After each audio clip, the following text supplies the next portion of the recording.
people will think it's a superpower. It's not. It's just logic.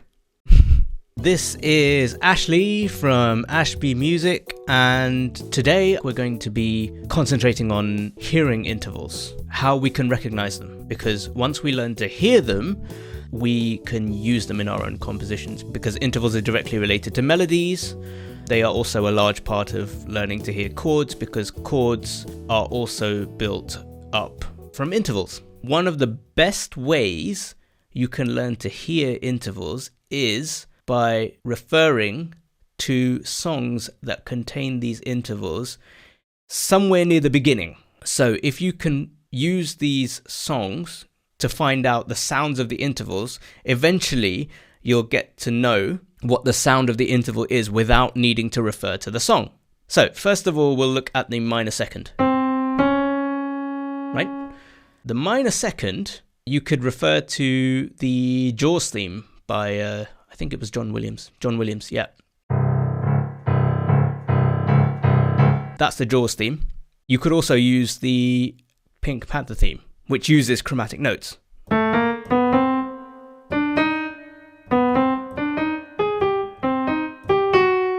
Yeah? So we had minor seconds in there. Yeah? Another piece of music you may want to refer to when thinking about the minor second or the semitone is the song White Christmas. I'm dreaming of a white Christmas. Notice how many chromatic notes are in there. Notice how many semitones. We're going up and down all these different semitones. Right? That's all minor seconds. That's all semitones. We got the Jaws theme, the Pink Panther theme, and I'm Dreaming of a White Christmas for the minor second. Now, let's move on to the major second. There's a really easy one, and everybody knows it. This one is Happy Birthday, all right? Happy birthday to you, right?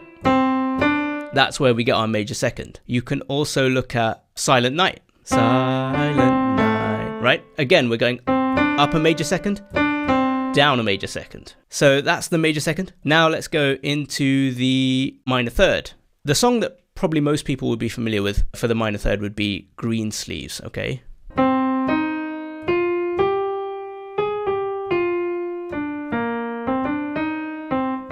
Yeah, I don't need to play the whole thing. We're just listening to the first two notes. That's our minor third. And if you know The Sound of Music, right? That's a minor third. The major third is the next interval. We could use quite a few pieces for this one. If you're familiar with hymns, we can use the hymn Morning Has Broken. Morning has broken, right? The first two notes are the major third there. Yeah? Also, we'll get it in the Christmas carol Once in Royal David City.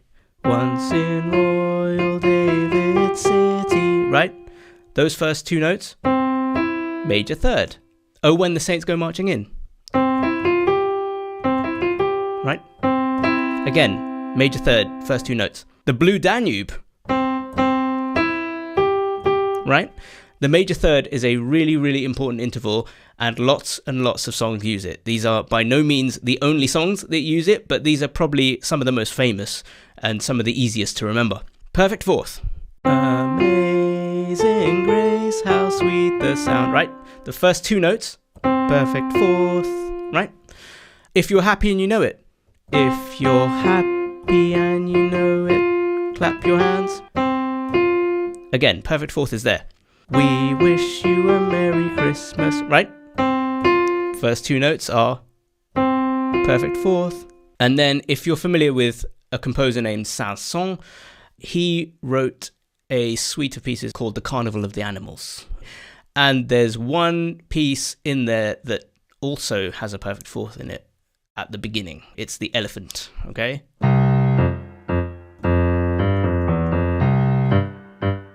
Okay? Right? Those first two notes are also a perfect fourth. The augmented fourth, or the diminished fifth, these can be heard in the theme to the cartoon show The Simpsons. The Simpsons, first two notes are an augmented fourth, or a diminished fifth, depending on how you spell it. So We could either go C to F sharp and then to G, right? To play the first 3 notes of the Simpsons theme. Or we could go to the G and call it a G flat instead. C, G flat, G. Although, to be honest, theoretically, it's better to call it an F sharp in this one. But either way, that's the augmented 4th or diminished 5th. Okay, the next one, perfect 5th. Ba, ba, black sheep. So we've got the unison at the beginning, ba, ba, and then the next note after that goes up a perfect 5th. Perfect 5th, ba, ba, black sheep. Or twinkle, twinkle, little star. Twinkle, twinkle, little star, right? You can definitely hear that perfect 5th there as well. The minor 6th can easily be heard in the entertainer, but not in the first few notes. But you will hear it between the 3rd note and the 4th note. The entertainer would go something like this. Right? So we've got minor seconds there at the beginning. Chromatic notes. And then we have our minor 6th here. Right? Let's go up to the next one. Right? Well, if you think of Jingle Bells, that second section, right? That's our major 6th. For he's a jolly good fellow, for he's a jolly good fellow, for he's a jolly good fellow. Yep, that tune has the major 6th in it. And you can also see it in more recent examples, like that song, You're Welcome from Moana. You're welcome. Anytime that comes up, you're welcome. The first 2 notes of that are the major 6th as well. Now let's go up to the next one, the minor 7th. As we get into these bigger intervals, they're not only harder to sing, but they're also harder to find examples of. The ones that I usually refer to with this interval are The Winner Takes It All by ABBA. The winner takes it all, right? So if you look at the chorus and look at those first few notes, you'll hear that interval of the minor 7th, right? Also, if you're familiar with musicals, the piece Somewhere from the musical West Side Story, there's a place for us, minor 7th. Major 7th, you could go to Somewhere Over the Rainbow. The first interval is a perfect octave in Somewhere Over the Rainbow. And then you can step down to the major 7th from there. Okay, so that's the 1st and 3rd note of Somewhere Over the Rainbow. Another one is that 80s song Take On Me by Aha. Take on me. If you look to that chorus, the first few notes will have that major 7th in it. And then, of course, the perfect octave. Somewhere Over the Rainbow. Yep. First 2 notes are the octave there. And I'm singing in the rain. Right? Again, first 2 notes here are the perfect octave. So those songs should hopefully prove quite useful in trying to remember these intervals by sound rather than by sight. Now, we are going to go into transposition. So using the same intervals, but starting on a different note.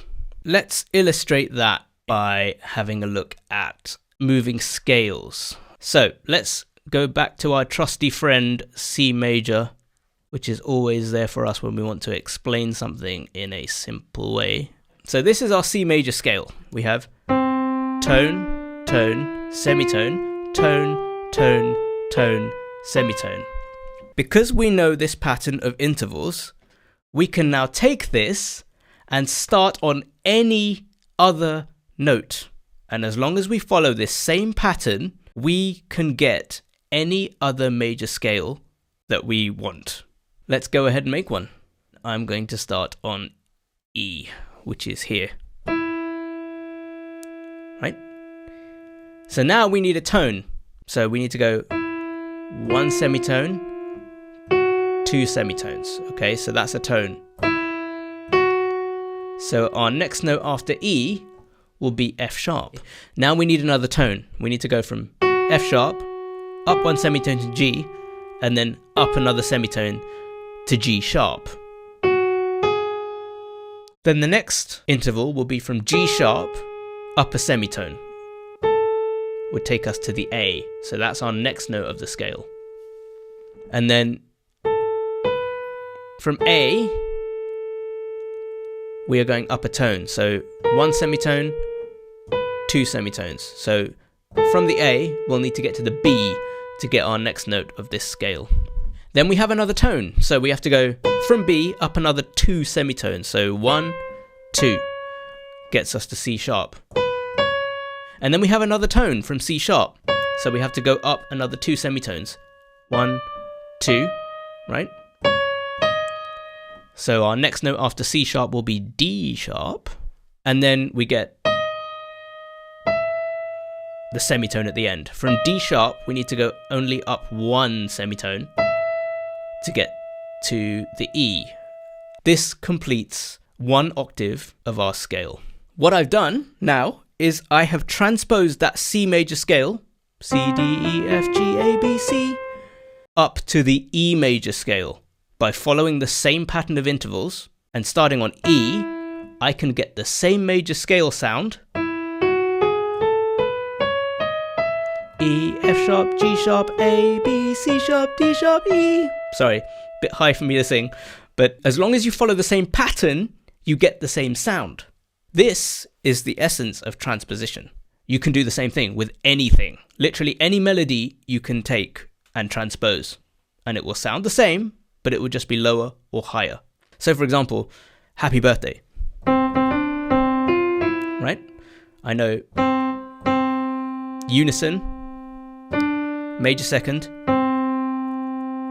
down a major second, up a perfect fourth, and back a minor second. Okay? This is how the intervals become really, really useful to us, right? I'm going to take it to F sharp. So as long as I follow that pattern, same note to start with, and then up a major second, down a major second, up a perfect fourth, and down a minor second. Right? Yeah? I can play it in any key I want to. Okay, so here we have 1 bar of music. We have the notes C, F, E, F, G. Right? And now what we're going to do is we're going to transpose that. So the first thing you'll need to do is work out all your intervals. So the first one, C to F. See if you can hear that by sound. What interval was that? 1, 2, 3, 4, 5 semitones. Perfect fourth. How about the next interval? A little bit harder to hear because we're going downward instead of upward, but the distance is the same, so the interval is the same. F to E is a semitone. There's no note in between E and F. Minor second. The next interval, E, F. Well, we just did that one, just going downward. And then we have this last interval, F to G. F to G, 1 semitone, 2 semitones, right? F to G is a major second. We've worked out our notes, and now we've worked out the distances between these notes. And then we're going to start on another note. Let's start on E flat. Why not? Where do we go from that E flat? Well, we need to go up a perfect fourth. E flat. 1, 2, 3, 4, 5. Right? So our next note after the E flat has to be an A flat. Then we have to go down a minor second. So how are we going to do that? We take our A flat and we go back down a semitone. So that lands us on the G. So our next note after that will be the G. Now what happens? We go from the G and we go back up a minor second, which lands us back on the A flat. The reason why I'm not writing the flat again, notice this note doesn't have anything because we already had an A flat here. And when we have an A flat early in a bar, or when we have any kind of note with an accidental early in a bar, and then we have the same note again a bit later, but still within the same bar, you have to automatically assume that is the same as the previous one. So the second time, even though I haven't written the flat, it's still flat. All right, so we've gone from the G back to the A flat. Our final interval in this little fragment of melody is a major second. So how are we going to do that? Well, we go to the A flat and we go up 2 semitones. 1, 2, which is a tone. Okay, so A flat to B flat is a tone. Therefore, our last note in this melody is going to be a B flat. So here is our original melody, right? And here is our transposed melody. Notice how it sounds exactly the same, just higher. And there you go, that's transposition. And if you want to know how much we've transposed it by, here's how you can tell. Look at the first note of your original melody and look at the first note of your transposed melody. How much distance is there between those two notes? Well, we have a C and we have an E flat, right? That interval is a minor third. 1, 2, 3, 3 semitones, minor third. So we have transposed this melody up a minor third. We have actually done quite a lot today, and I hope I haven't fried your brain, but you can always rewatch this. If at any point you are lost, get in touch with us on the Discord and ask us questions, because that's what we're here for. Hey, this is Ashley. Thanks for watching this video. Follow us on Twitch to catch up with future streams and subscribe to our channel to not miss future videos in this series. Here's a video YouTube thinks you'll like. We'll catch up with you again over there.